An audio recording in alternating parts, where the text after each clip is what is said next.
जय हिंद दोस्तों। गणतंत्र दिवस या स्वतंत्र दिवस हो, किसी भी अवसर पर एक दमदार भाषण कैसे दे सकते हैं, कैसे स्टार्टिंग करते हैं और कैसे इंड करते हैं, और बीच में क्या शब्द बोलें कि हमारा भाषण जो हो सबके ऊपर प्रभावी हो। इसके लिए मैं आप लोगों को आज एक मॉडल दूंगा और उसको देख करके आप अपने भाषण को तैयार कर सकते हैं और बोल सकते हैं, और वो भाषण जो हो प्रभावी होगा। तो सबसे पहले हम बता देते हैं कि स्टार्टिंग कैसे करते हैं। बोलने से पहले इस बात का ध्यान देना होगा कि जैसे हम लोग घर पे या कहीं पर भी बोलते हैं वैसे ही माइक पर भी बोलेंगे, हेजिटेशन नहीं होनी चाहिए। और स्टार्टिंग करते हैं सबसे पहले, माननीय सभापति हो या मुख्य अतिथि आए हो तो आप बोलेंगे माननीय मुख्य अतिथि।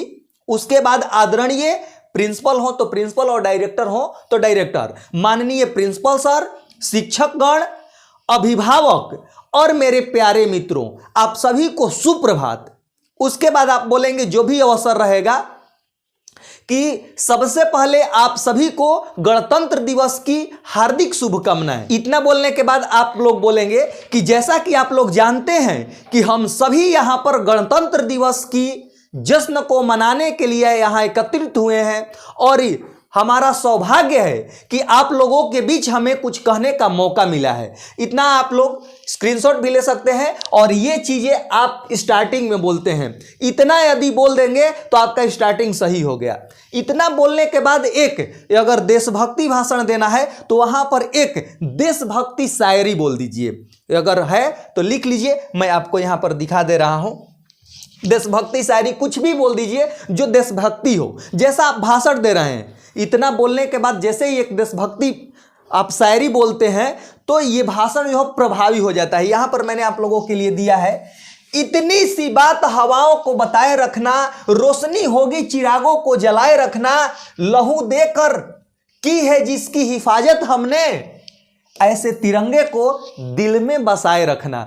और एक्टिविटी भी वैसा आपका होगा ना, बहुत ही दमदार भाषण होने वाला है। इतना कहने के बाद अब स्टार्टिंग कैसे करते हैं? जैसा कि आप सभी लोग जानते हैं कि 26 जनवरी 1950 को हमारे पूरे देश में संविधान को पूर्ण रूप से लागू किया गया था। उसी समय से हम लोग गणतंत्र दिवस मनाते हैं, और इसका उद्देश्य था कि सारे नागरिकों को, यानी भारत के सभी नागरिकों को पूर्ण रूप से, स्वतंत्र रूप से जीने का, कहीं जाने का और किसी भी कार्य को करने का, अपनी आवाज उठाने का अधिकार हो। लेकिन इसके विपरीत कहीं पर बेटियों के साथ अत्याचार हो रहा है, तो कहीं बहुओं को जलाया जा रहा है, कहीं धर्म के नाम पर पलायन करने के लिए मजबूर कर दिया जाता है, तो कहीं कहीं लड़के भी सुरक्षित नहीं हैं। इतना तो छोड़ ही दीजिए, हमें आजादी से पूर्ण रूप से जीने का अधिकार भी कहीं कहीं पर छीन लिया जाता है। लेकिन इस सब से ऊपर उठ करके हम लोगों को एक स्वतंत्र जीवन जीने के लिए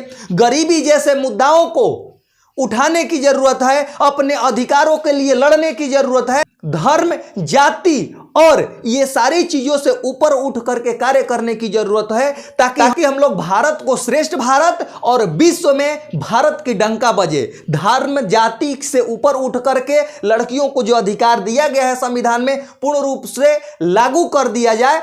इतना कहने के बाद लास्ट में एक शायरी बोल दीजिएगा, आपका भाषण सब दमदार हो जाएगा। तो लास्ट में भी एक मैं आप लोगों के लिए रखा हूं शायरी।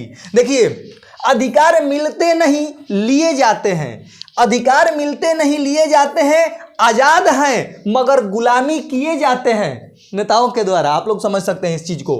वंदन करो उस सेनानियों को जो मौत के आंचल में जिए जाते हैं, मौत की आंचल में जिए जाते हैं। जय हिंद, जय भारत। इतना कहिएगा, आपका भाषण दमदार होने वाला है। यदि आप इस चैनल पर नए हैं तो सब्सक्राइब कर लें, और सबसे पहली बात, अपने ग्रुप में सभी स्टूडेंट्स को, और जो भी भाषण देना चाहे किसी भी अवसर पे, ऐसा बोलने पर एक दमदार भाषण होता है, आप ज़्यादा से ज़्यादा शेयर करें, ताकि 26 जनवरी तक यानी कल तक सभी लोगों के मोबाइल में ये भाषण बजनी चाहिए, ताकि एक दमदार भाषण कोई भी दे सके।